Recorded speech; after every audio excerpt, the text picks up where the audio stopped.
Perkenalkan, nama saya Septi Kanisi dari SMK Negeri 1 Kelapa Kamping, calon guru penggerak Angkatan ke-7 Kabupaten Belitung Timur. Pada kesempatan ini, saya akan menjelaskan tentang kesimpulan dan refleksi pemikiran Ki Hajar Dewantoro, koneksi antar materi, modul 1.1. Sebelum mempelajari modul 1.1, saya percaya tentang murid dan pembelajaran di kelas. Yang pertama, proses pembelajaran berpusat pada guru atau teacher center. Pembelajaran yang diberikan hanya sebatas mentransfer ilmu pengetahuan saja. Peran saya sebagai pendidik lebih dominan dibandingkan siswa. Saya lebih menuntut peserta didik menguasai materi yang saya berikan. Selain itu, saya juga beranggapan bahwa pendidik adalah satu-satunya sumber belajar bagi peserta didik. Yang kedua, pendidik kurang memahami karakteristik peserta didik. Dalam melaksanakan proses pembelajaran, saya sebagai pendidik masih menyamakan kemampuan anak-anak tanpa memikirkan bahwa sejatinya masing-masing anak mempunyai kemampuannya masing-masing.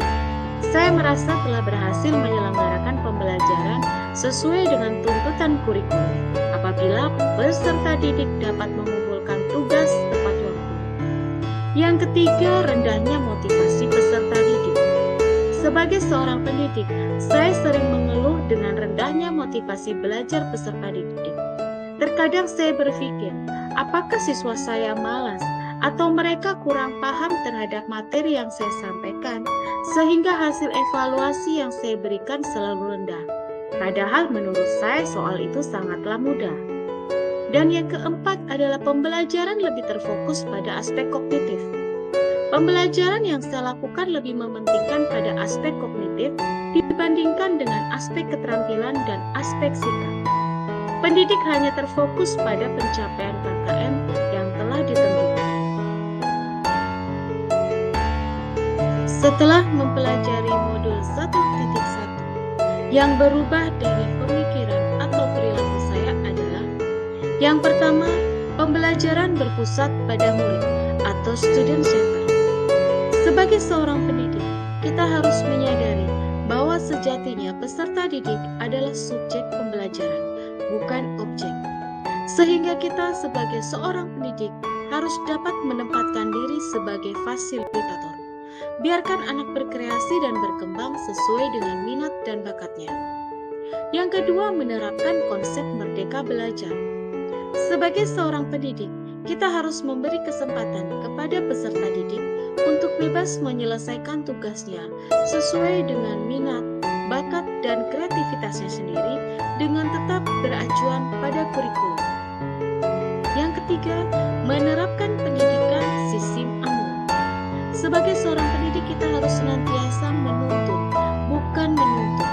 Kita harus dapat menuntun peserta didik dalam mengembangkan potensi atau bakat yang dimilikinya sesuai dengan kodrat alam dan kodrat zaman. Yang keempat, pendidik bukan satu-satunya sumber belajar. Pendidik berperan sebagai fasilitator, bukan satu-satunya sumber belajar. Peserta didik dapat mengembangkan pembelajaran dari berbagai sumber, seperti media cetak dan elektronik. Mereka bebas memilih sumber belajar sebagai bahan referensi pembelajaran. Yang kelima, menciptakan pembelajaran yang menarik dan menyenangkan. Sebagai seorang pendidik, kita harus dapat menciptakan suasana pembelajaran yang menarik dan menyenangkan, sehingga tidak menimbulkan kebosanan. Kita dapat menyelipkan permainan, kuis, atau ice breaking di sela-sela proses pembelajaran, sehingga dapat menumbuhkan kreativitas peserta didik. Yang dapat segera saya lakukan dan saya terapkan agar pembelajaran di kelas lebih baik serta mencerminkan pemikiran Ki Hajar Dewantoro adalah: yang pertama, merancang dan melaksanakan proses pembelajaran yang menyenangkan dan interaktif. Yang kedua, dapat menjadi fasilitator, motivator, dan inspirator bagi peserta didik. Yang ketiga, menerapkan student-centered learning, di mana siswa bebas menentukan cara belajarnya sendiri, namun tetap beracuan pada kurikulum. Yang keempat, mengidentifikasi karakter peserta didik, mulai dari kebiasaan sampai apa yang menjadi minat dan bakatnya. Dan yang kelima, melakukan pendekatan dan komunikasi yang baik dengan peserta didik, orang tua, kepala sekolah, dan rekan sejawat sebagai jembatan untuk mencari solusi terbaik.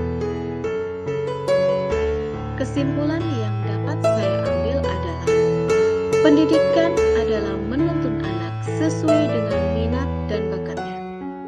Pendidikan sejatinya adalah berhamba kepada anak. Pendidikan yang humanis dengan konsep Sisim Amon, yakni memberi teladan, membangun motivasi, dan memberikan dorongan.